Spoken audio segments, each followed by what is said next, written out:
既然網上有齊晒所有八字嘅資料，咁點解仲要跟師傅學咧？咁啊，十二長生係乜嘢嚟嘅咧？十二長生係非常之常用嘅。Hello， 大家好，咁啊歡迎收睇易命師嘅亂粒24八字篇。咁啊本身係名人八字篇嘅，咁啊講名人八字篇之前咧，咁啊我都想多謝大家收睇我哋嘅節目啦、頻道啦 ，OK。咁啊，另外亦都想多謝嘅先賢去分享好多或者延續好多八字嘅資料啦 ，OK 留俾我哋啦，咁令到我哋嘅後學可以繼續延續落去啦。咁我亦都希望拍片可以將一個所講嘅知識，令到大家都可以延續落去啦，繼續 OK。咁啊，另外亦都多謝我嘅啟蒙老師啦 Joey 啦 ，OK。咁啊，亦都好多謝佢即係之前佢教我嘅所有嘅嘢，我都可以運用到。今日咧，我想講一講，因為其實我都見到有好多玄學家師傅去拍片，跟住之後漏，即係唔係漏咗嘅，可能係少講咗一個關於十二長生嘅睇法。咁啊，我喺度想補充俾大家啦。咁啊，希望大家可以多啲去運用，因為點解咧？十二長生其實極常用嘅。譬如好似今日個八字咁樣啦。OK， 咁啊，今日個八字就係丙午年6月25號，丙午年甲午月庚午日，咁啊甲申時。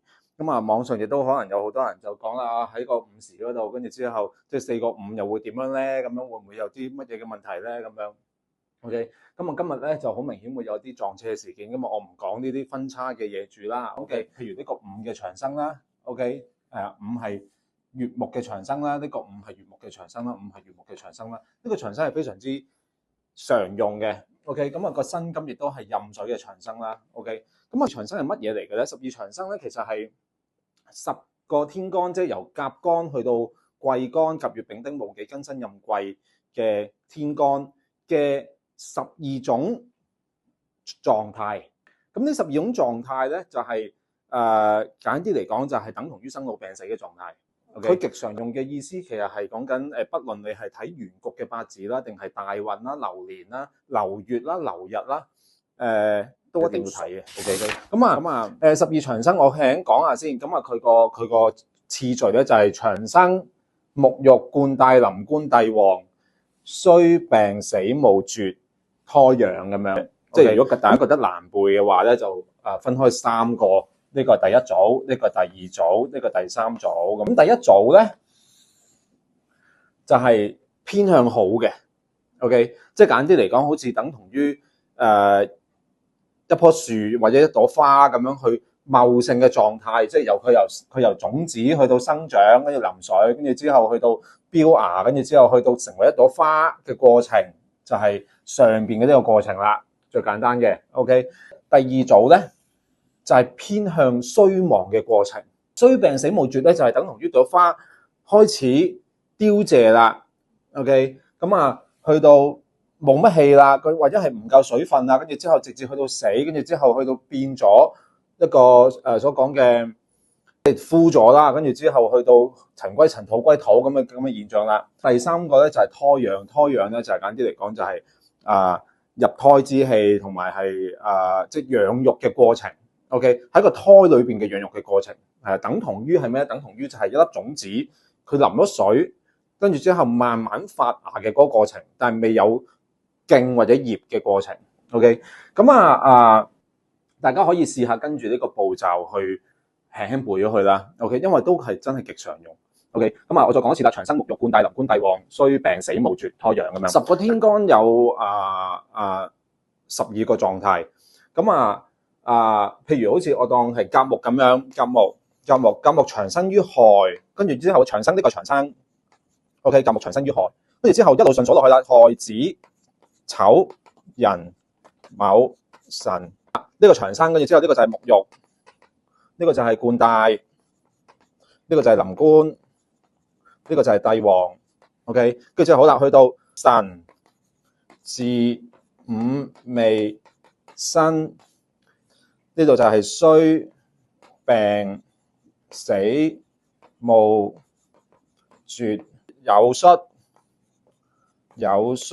就係胎養。咁佢個過程就係咁樣嘅，所以咧呢個順序其實一定係要根據翻佢本身12地支嘅順序去排嘅。亦都我亦都想講嘅，咁啊其實坊間亦都可能有啲講法咧，就係所講嘅，譬如甲乙木係同一個長生喺嗰個亥時咁樣，其實係唔係咧？其實唔係，因為點解咧？十二長生其中一個難嘅位咧，就係佢陽干，即係陽干就係甲丙戊庚壬就係陽干啦。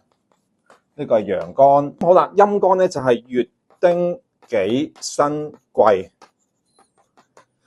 咁好啦，陽干咧就順行。順行嘅意思係咩咧？順行係順行個地支，即係譬如亥子丑寅卯為之順。陰干咧喺地支上邊咧就逆行。咁所以咧呢個位係的而且確係有少少難度嘅。咁我先講咗呢個乙木先啦。乙木嘅長生就喺個午位度順住，跟住之後就係巳、午至、辰、卯、寅，跟住之後丑、子、亥、戌、酉，跟住之後辛、未。咁啊，呢個係第一個長生啦。咁逆行啊嘛，佢係逆行咗，地支係逆行，但係咧數呢個十二長生咧依然係順數噶。咁好啦，乙木長生於午，跟住之後咧長生沐浴、冠帶呢個臨官，呢個帝旺，呢個衰、病、死、無、絕、拖養。嗰個陰陽嘅分別咧，其中一個難嘅位咧，就係呢個位係所講嘅順行逆行係唔同。大家可以翻去背下呢個十二長生，再配合呢個十二地支嘅過程。因為點解我今日第一集就要講呢個十二長生？其實我仲有好多嘢要分享。OK， 咁啊，但係只不過係見到市面較少人用呢個十二長生。OK， 但係偏偏咧我自己算命啊，或者係睇任何嘅命例啦，甚至乎係我自己教學生啦。因為我自己教班咧，我係印象中我係由第二堂定第三堂我就已經教十二長生噶啦。咁啊，所以就即係初班嚟講，咁所以咧係極常用。咁尤其是去到一啲好似咁樣呢個午咁樣，呢個午就好明顯係甲木嘅死地。甲木長生於亥，死於午。OK， 呢個甲木死於午。咁呢個甲木仲有冇氣啊？冇氣啦。OK， 咁所以呢個位就一定要知道嗰個過程。好啦，譬如個辛金咁樣，甲見辛係咩啊？甲見辛係絕。咁好啦，呢四個地支最冇氣嘅就係呢一個甲同埋呢一個甲。咁呢一個甲咧，你就要配合翻呢個甲係邊個嚟嘅咧？咁樣究竟係呢個甲？如果根據傳統嘅即係六親角色啊，咁呢個甲咧就好明顯就係爹哋嚟嘅。咁好啦，呢個爹哋的而且確冇氣。OK， 咁亦都係有機會寅戌馬在身，可能佢有機會就係好早嘅時候就已經係外出咗啦。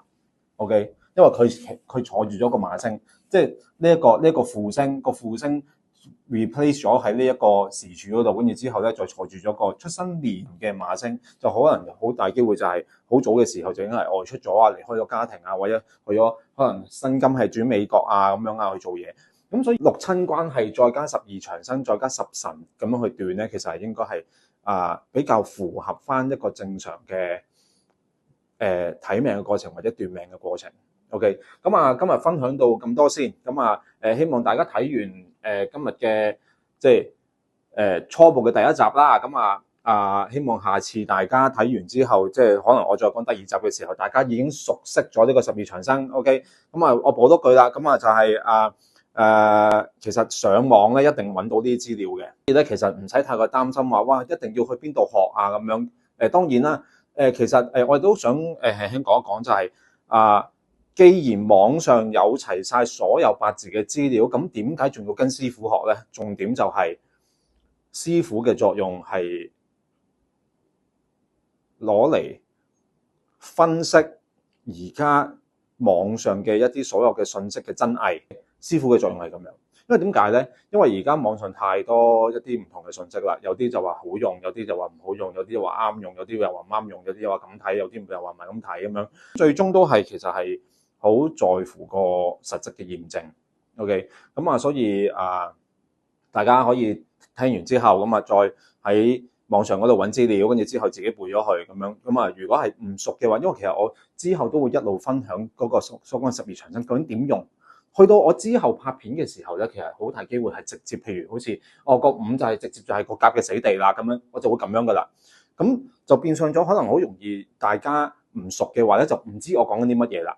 OK，譬如個薪金就係乜嘢死地啊，咁樣就貴水個死地咁樣。